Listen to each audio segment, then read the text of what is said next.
You may have flown a biplane straight into your heart, detectives, but you don't know Jack.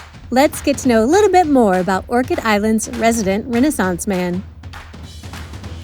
Avery Jackson Hayes III is the name Jack only hears when he's done something wrong, but he's got the aristocratic background to support it. The son of a senator, he was expected to follow in his family's political footsteps, but Jack wanted different things from life.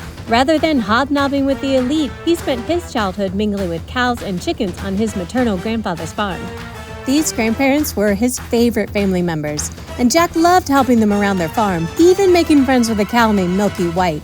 Holy cow, that's cute! His parents, Tippy and Avery, were married young, as was the custom for Hayes men.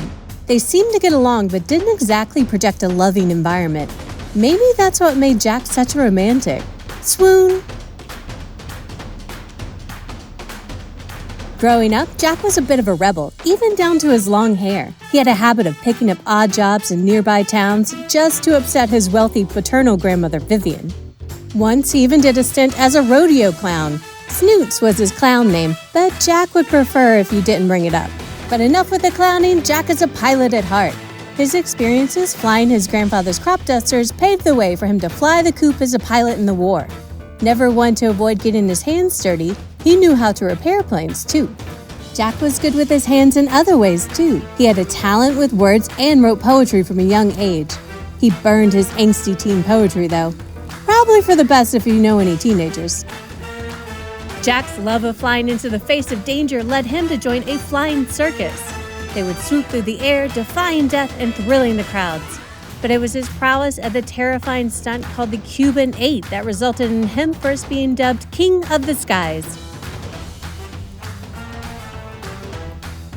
When World War I called, Jack left behind his family troubles for the international trouble on the front. This was a dark time for everyone, and Jack faced death at every turn until its resolution.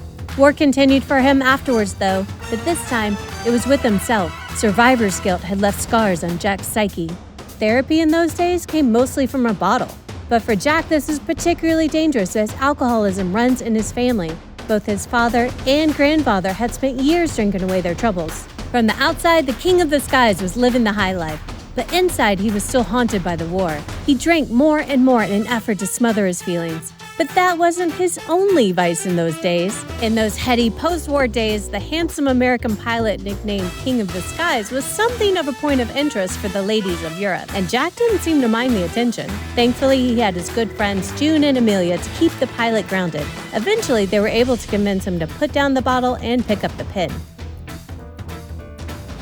Speaking of our favorite detective, June first spots Jack getting a tattoo while on the front in France, stoically managing the pain.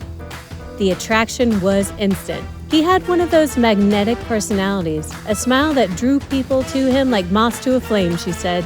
Then, as the world welcomed in a new decade, June and Jack shared their first kiss on New Year's Eve, 1920. Talk about sparks flying. Check out this excerpt from June's diary.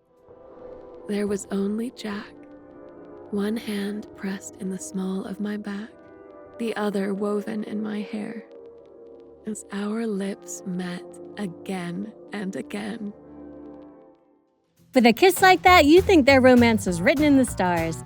But it seems as though these two had not yet moved on from their past. In fact, he showed up to their first date dirty with a torn shirt. He'd obviously been in a fight, and June had seen enough fighting. That's no way to show up to a date with a lady detective. June didn't miss any clues that Jack was a bit of a wild card, so their romance didn't last past the summer. Despite Jack flying off in a tangent, they remained close friends and could always count on each other. No flights of fancy, Jack's troubled past only makes us love him more. It just goes to show, no matter what, you've got to keep reaching for the skies, detectives.